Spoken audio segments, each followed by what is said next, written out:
¿Imaginan ustedes esta pandemia mundial en la República Argentina sin un Malbrán funcionando como está funcionando ahora? ¿Se imaginan una pandemia sin aviones de Aerolíneas Argentinas que traigan desde China los insumos, los barbijos, los materiales necesarios para que esos médicos que ahora sí están empezando a ser revalorizados, estén trabajando con el impulso, con el estímulo que corresponde, cuando sabemos que hay muchas trabas, que los reciben a veces en sus edificios, en sus casas de manera muy difícil, les dejan notas horribles? ¿Se imaginan una Argentina con tarifas altísimas que se incrementen todos los meses? Bueno, ¿cómo estarían aquellos que han cerrado sus comercios sin una ayuda del Estado? Porque todo se traduce a eso, ¿no? A la ayuda de ese Estado que leía en un tuit de Leandro Santoro hace unos días, te puede decir, bueno, tenés que aprender a nadar o te puede tirar un salvavidas. Bueno, ¿qué pasaría en esta Argentina si en realidad nos encontráramos con un Estado que nos dice las tarifas hay que aumentarlas porque nada es gratis y aquellos que no tienen ni para comer, léase por ejemplo los jubilados, tienen que pagar de todos modos? ¿Cómo estaríamos? ¿Cómo sería esa Argentina? Bueno, todo lo que está sucediendo, sin lugar a dudas, nos está planteando la posibilidad de una Argentina distinta. Claro, hay que tomar decisiones. Se están tomando en este preciso momento allí en la Quinta de Olivos. A veces es muy difícil, son muy resistidas por muchos sectores. Es muy difícil también satisfacer a todos esos sectores y tomar las decisiones correctas. Pero en eso estamos. Ese es el camino, ese es el planteo. Y es importante que en este camino y en este planteo no nos distraigamos. ¿Y por qué digo esto? Esto de no distraerse, que a veces a los argentinos nos pasa tan fácil y probablemente en todos los lugares del mundo. Bueno, porque estos días vimos un comunicado de una fundación integrada, y aquí vemos la imagen de estas tres personas. Estamos hablando de José María Aznar, el ex mandatario español, estamos hablando de Mario Vargas Llosa, estamos hablando del expresidente argentino Mauricio Macri, firmado por muchos otros, pero muchos otros que forman parte de ese grupo que considera que hay que estar atentos, o por lo menos así lo traducen en este manifiesto, en el manifiesto de esta Fundación Internacional por la Libertad, que viene alertando, que están siempre ahí, que están atentos, que así como en su momento el propio Mauricio Macri decía, bueno, el coronavirus no puede ser peor que el populismo, y luego sucedió todo lo que sabemos que sucedió. Bueno, la Argentina basta verla, ¿no? Abrir los ojos y ver cómo estamos paralizados con sectores que están sufriendo muchísimo.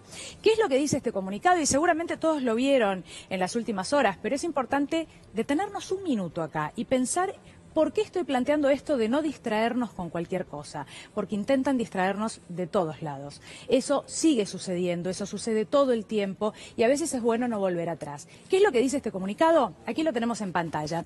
Mientras los empleados de la sanidad pública y privada combaten el coronavirus valerosamente, muchos gobiernos toman medidas que restringen indefinidamente libertades y derechos básicos. Este comunicado habla de autoritarismo, intenta alertar a los argentinos ante la posibilidad de que nuestras libertades, que sabemos que hoy, y por una situación excepcional, absolutamente excepcional, y con medidas que se están tomando en el mundo entero, no solamente en la República Argentina, que no son cuestión de un gobierno, tal vez en todo caso sí un gobierno que decidió actuar rápidamente, a diferencia de otros países, eso sí.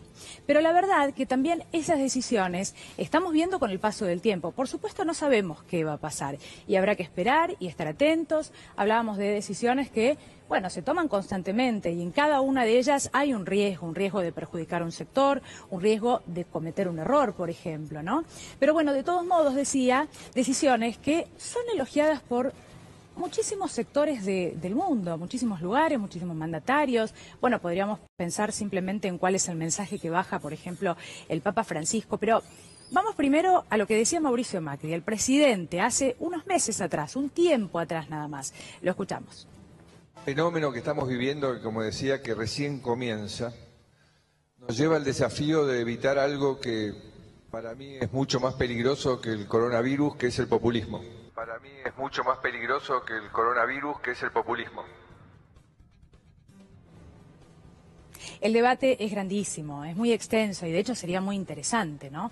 ¿Por qué la palabra populismo es utilizada con esa connotación tan negativa generalmente y por qué en un momento tan sensible como el que estamos viviendo, ¿no? Este momento en que el mundo entero está inmerso en una pandemia y con una enemigo silencioso e invisible, como a muchos les gusta llamarlo, ¿no? Podríamos discutirlo muchísimo tiempo y decías, será muy interesante seguramente, pero quedará para otro momento, porque acá lo importante es justamente, como les decía, no distraernos ante estas cuestiones y prestar atención. ¿Qué es lo que dicen otros líderes mundiales? ¿Qué es lo que pasa en otros lugares del mundo? ¿Qué es lo que dice, por ejemplo, Angela Merkel? Bueno, vamos a repasar.